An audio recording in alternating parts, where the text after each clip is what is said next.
सोचिए, दो दोस्त हैं, एक यूट्यूब चैनल है और जुनून है भूत पकड़ने का। ज़ीशान और दानिश के लिए ये सब बस एक मज़ेदार शौक था। लेकिन ये मज़ा तब तक ही था जब तक कि एक रात उनका यही शौक उन्हें एक ऐसे गहरे अंधेरे में नहीं खींच ले गया जहां से लौटना लगभग नामुमकिन था। तो ये जो कहानी है, ये सिर्फ एक डरावनी कहानी नहीं है, बल्कि एक चेतावनी भी है। ये हमें सोचने पर मजबूर करती है कि आखिर रोमांच और तबाही के बीच की वो लाइन कितनी कितनी पतली हो सकती है। तो मिलिए ज़ीशान और दानिश से। खुद को कहते थे ghost hunters in training. YouTube पर एक चैनल भी था। लेकिन मसला ये था कि पुरानी मिलों और कब्रिस्तानों में भटकने के बाद भी उनके हाथ कुछ खास लगा नहीं। उन्हें कुछ असली चाहिए था, कुछ ज्यादा खतरनाक। और फिर, जैसा कि ऐसी कहानियों में होता है, उनकी तलाश खत्म हुई। एक अनजान ईमेल आया जिसमें एक चैलेंज था। उत्तर प्रदेश के बस्ती के पास एक वीरान सुनसान हवेली में रात गुजारने का। बस ये वही मौका था जिसका वो इंतजार कर रहे थे। एक ऐसा मौका जिसे वो ठुकरा ही नहीं सकते थे। जब वो उस गांव में पहुंचे तो लोगों ने उन्हें रोकने की बहुत कोशिश की। कहानियां सुनाई कि कैसे वहां सदियों पुराना एक जिन रहता है, बच्चे गायब हो जाते हैं, जानवरों की लाशें मिलती हैं। लेकिन इन सब बातों से डरने की बजाय ज़ीशान और दानिश का जोश, यकीन मानिए, और बढ़ गया। उन्हें पक्का हो गया था, बस यही है वो असली जगह। तो रात के अंधेरे में दोनों दोस्त उस हवेली पहुंच गए।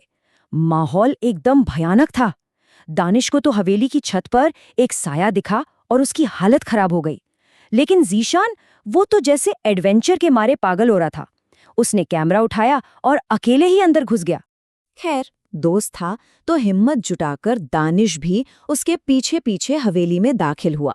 ज़ीशान को ढूंढते ढूंढते वो तीसरी मंजिल पर पहुंचा और वहां जो उसने देखा, ज़ीशान एक पुराने धूल से भरे आईने के सामने एकदम बुत की तरह खड़ा था, बस अपनी ही परछाई को घूर रहा था। दानिश ने उसे आवाज दी, ज़ीशान भाई, लेकिन कोई जवाब नहीं आया। ज़ीशान वैसे ही बिना हिले डुले खड़ा रहा जैसे उसने कुछ सुना ही ना हो। और बस यही वो पल था जहां से सब कुछ बिगड़ने वाला था। दानिश हैरान परेशान देख ही रहा था कि क्या हुआ है। ज़ीशान तो पत्थर की तरह खड़ा है, लेकिन फिर आईने के अंदर जो उसका अक्स था ना, उसने पलकें झपकाईं। इससे पहले कि दानिश इस झटके से उभर पाता, आईने के अंदर उस अक्स ने अपना सिर घुमाया और सीधा सीधा दानिश की आंखों में देखा और फिर गायब हो गया। ठीक उसी पल असली ज़ीशान पलटा और ऐसे बात करने लगा मानो कुछ हुआ ही ना हो। लेकिन कुछ तो हुआ था। हवेली से निकलने के बाद ज़ीशान अब पहले वाला ज़ीशान नहीं रहा था। दानिश ने अपने सबसे अच्छे दोस्त में कुछ ऐसे बदलाव देखे जो सिर्फ अजीब नहीं बल्कि बहुत डरावने थे। लौटते वक्त बाइक के साइड मिरर में दानिश की नज़र ज़ीशान की गर्दन पर पड़े एक जलने जैसे निशान पर गई। पूछने पर ज़ीशान ने बात टाल दी, बोला, अरे ये तो खानदानी निशानी है। लेकिन दानिश का दिल जानता था कि ये झूठ है। ज़ीशान अब ज़ीशान नहीं लग रहा था। उसकी आम बोलचाल की भाषा एकदम शाही उर्दू बन गई थी। वो मैं की जगह हम कहकर बात कर रहा था। सोच कर देखिए, जो दोस्त कल तक भाई जैसा था, अब वो एक गुस्से वाला अजनबी बन चुका था। और उसकी ताकत वो इंसानों जैसी बिल्कुल नहीं थी। असली खौफ का सामना तो तब हुआ जब वो एक कसाई की दुकान पर रुकी। 2 लोगों के लिए 5 किलो मटन मांगा, फिर सिर्फ सूंघ कर बता दिया कि गोश्त 2 दिन पुराना है। और जब कसाई ने बहस की तो अपने से 2 गुने बड़े उस आदमी को एक हाथ से उठाकर पटक दिया। बस उसी पल दानिश को पक्का यकीन हो गया, ये ज़ीशान नहीं है, इसके जिस्म पर किसी और का कब्जा है। कसाई की दुकान पर हुई वो लड़ाई और ज़ीशान की गर्दन पर मौजूद उस निशान से निकलती हुई अजीब सी गर्मी, इन सब बातों ने दानिश को सच की तह तक जाने पर मजबूर कर दिया। उससे जानना था कि आखिर उसके दोस्त के साथ हो क्या रहा है। घंटों इंटरनेट खंगालने के बाद दानिश को एक पुरानी इस्लामी ओकल्ट किताब में इसका जवाब मिला। वो निशान, वो बागी जिन की मोहर थी। ये उन शाही जिन्नों पर लगाई जाती है जो अपने कबीले से बगावत करके इंसानी जिस्म पर कब्जा कर लेते हैं, और इंसान की आत्मा, वो उसी आईने जैसी किसी चीज में कैद हो जाती है। मतलब साफ था, ज़ीशान की रूह उसी हवेली के आईने में कैद थी, और जो रही सही कसर थी वो ये जानकर पूरी हो गई कि हवेली की वीडियो फुटेज अपने आप डिलीट हो चुकी थी। दानिश पूरी तरह टूट चुका था। तब उसे अपनी अम्मी की याद आई, जो उसे एक दरगाह पर सैयद बाबा के पास ले जाती थी। हताश होकर वो मदद के लिए उन्हीं के पास पहुंचा। सैयद बाबा ने ज़ीशान को बचाने के लिए एक प्लान बनाया, लेकिन ये प्लान बेहद खतरनाक था। दानिश को वापस उसी हवेली में अकेले जाना था। हर कदम पर जान का खतरा था, लेकिन अपने दोस्त के लिए दानिश कुछ भी करने को तैयार था।